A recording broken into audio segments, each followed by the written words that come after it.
ಕರ್ನಾಟಕ ರಾಜ್ಯದಲ್ಲಿ ಅತ್ಯಂತ ಹೇರಳವಾದ ಅರಣ್ಯ ಸಂಪತ್ತಿದ್ದು ಹಲವಾರು ಪ್ರಭಾವಿ ರಾಜಕಾರಣಿಗಳ ಬೆಂಬಲದಿಂದ ಅಕ್ರಮ ಗಣಿಗಾರಿಕೆ, ಕಲ್ಲು ಗಣಿಗಾರಿಕೆ, ಅಕ್ರಮ ಕಾಡು ಒತ್ತುವರಿ, ಕಾಡು ನಾಶ ನಿರಂತರವಾಗಿ ನಡೆದಿದ್ದು ತಕ್ಷಣ ಕಾನೂನು ಕ್ರಮ ಕೈಗೊಳ್ಳದಿದ್ದರೆ ಅರಣ್ಯ ಉಳಿಸಲು ಸಾರ್ವಜನಿಕ ಹಿತಾಸಕ್ತಿಯಿಂದ ನ್ಯಾಯಾಲಯದ ಕದ ತಟ್ಟುವ ಕಾರ್ಯಕ್ಕೆ ಚಾಲನೆ ಕೊಡಲಾಗುವುದು ಎಂದು ವಾಯ್ಸ್ ಆಫ್ ಪಬ್ಲಿಕ್ನ ಸಂಸ್ಥಾಪಕ ಮತ್ತು ವಕೀಲರಾದ ಎನ್.ಪಿ. ಅಮೃತೇಶ್ ಎಚ್ಚರಿಸಿದ್ದಾರೆ.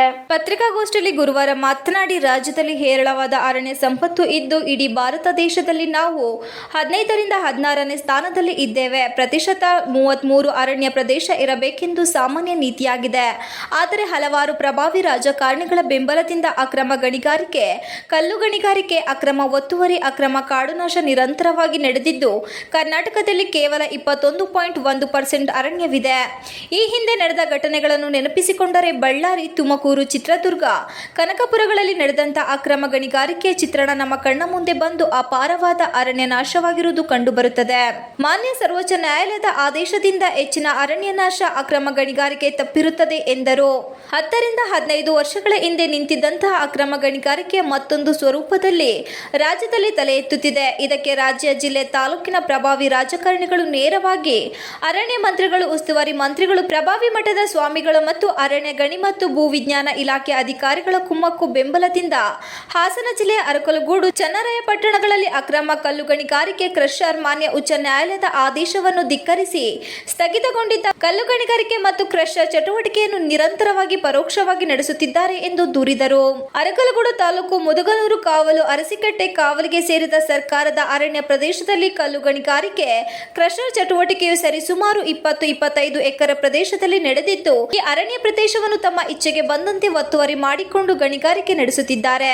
ಈ ಪ್ರದೇಶವು ಅರಣ್ಯ ಇಲಾಖೆಗೆ ಸೇರಿರುತ್ತದೆ ಎಂದು ಈಗಾಗಲೇ ಕರ್ನಾಟಕ ರಾಜ್ಯ ಸರ್ಕಾರ ಸರ್ವೋಚ್ಚ ನ್ಯಾಯಾಲಯದಲ್ಲಿ 158.32 ಎಕರೆ ಇರುವ ಅರಣ್ಯ ಎಂದು ಪ್ರಮಾಣ ಪತ್ರವನ್ನು ಸಲ್ಲಿಸಿದರೂ ಸಹ ಸಾಮಾನ್ಯ ವ್ಯಕ್ತಿಯಿಂದ ಒಂದು ಅರ್ಜಿಯನ್ನು ಪಡೆದು 96.18 ಎಕರೆ ಅರಣ್ಯ ಪ್ರದೇಶ ಎಂದು ಕಡಿಮೆ ಮಾಡಿ ಕಂದಾಯ ಇಲಾಖೆ ಅಧಿಕಾರಿಗಳೊಡನೆ ಶಾಮೀಲಾಗಿ ಅರಣ್ಯ ಪ್ರದೇಶದಲ್ಲಿ ಕಲ್ಲು ಗಣಿಗಾರಿಕೆ ಅನುವು ಮಾಡಿಕೊಟ್ಟಿರುತ್ತಾರೆ ಎಂದರು.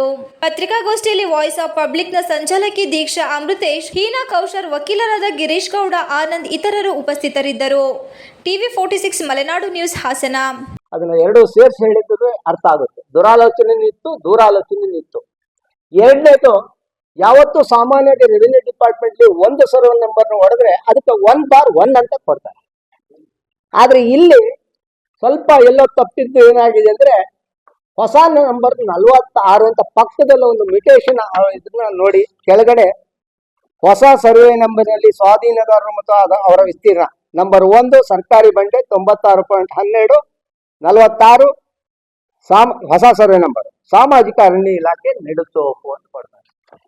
ಅಂದ್ರೆ ಇವ್ರಿಗೆ ಎಷ್ಟು ಈಸಿ ಆಯ್ತು ಅಂದ್ರೆ, they can go into the forest and do all the mining work ಅಂತ.